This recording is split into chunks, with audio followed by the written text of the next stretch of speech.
Voici une vidéo qui présente le procédé d'orthonormalisation de Gram-Schmidt. Donc avant ça, il est nécessaire d'introduire certaines notions, c'est-à-dire la notion de projeté orthogonal sur f d'un vecteur et le projeté orthogonal sur f orthogonal d'un vecteur. Donc il s'agit tout simplement de reprendre la définition d'une projection ou d'un projecteur. Donc on peut noter PF, le projecteur sur F d'un vecteur d'un espace vectoriel d'un espace vectoriel E, puisque l'on sait que F et F orthogonal sont supplémentaires dans E lorsque F est de dimension finie. Ainsi, en faisant une analogie avec, ce n'est pas vraiment une analogie, mais plutôt une simplification pour une dimension en dimension 3, eh bien, si on a donc un vecteur qui est juste ici, qu'on appelle le vecteur x, eh bien, son projeté sur f va être noté pf de x, et donc va correspondre simplement vraiment à la projection, et c'est là que ça prend tout son sens, donc à la projection sur f de ce vecteur. Et donc le projeté sur f orthogonal, on le devine, sera ce vecteur juste ici, afin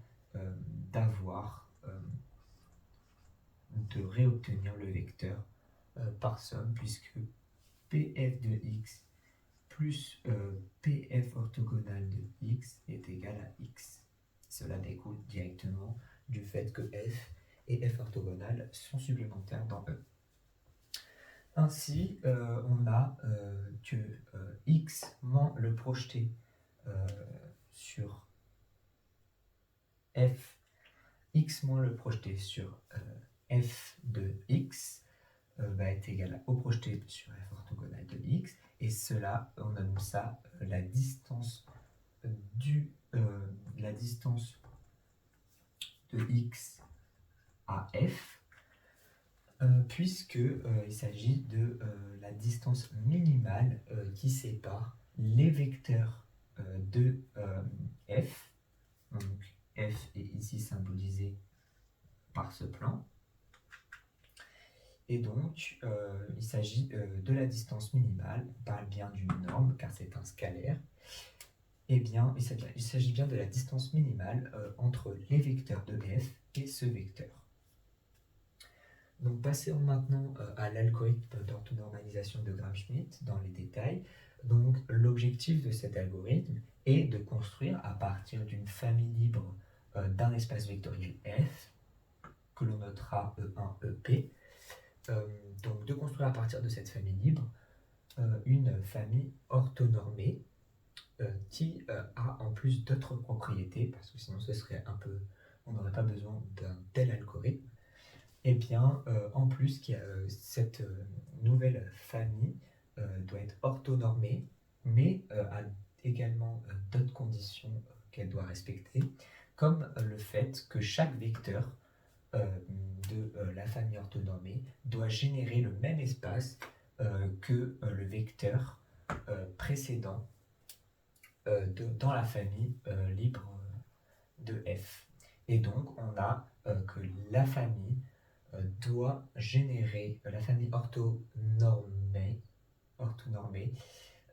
orthonormale doit générer le même espace que la famille libre de f initiale. Donc pour cela, nous allons procéder tel un algorithme, c'est-à-dire chaque vecteur va constituer une étape de ce processus que l'on va itérer. Donc premièrement, il s'agit de rendre les vecteurs orthogonaux les uns par rapport aux autres. Donc pour le premier vecteur, il n'y a pas de condition d'orthogonalité puisqu'on n'a qu'un seul vecteur pour l'instant dans notre famille. Donc la seule opération qu'on va effectuer consiste à le rendre unitaire. C'est une des conditions pour constituer une famille orthonormée ou orthonormale. Et donc pour cela, nous allons le diviser directement par sa norme, puisque cela va nous permettre d'avoir que la norme du nouveau vecteur va être égale à 1, donc le vecteur va être unitaire.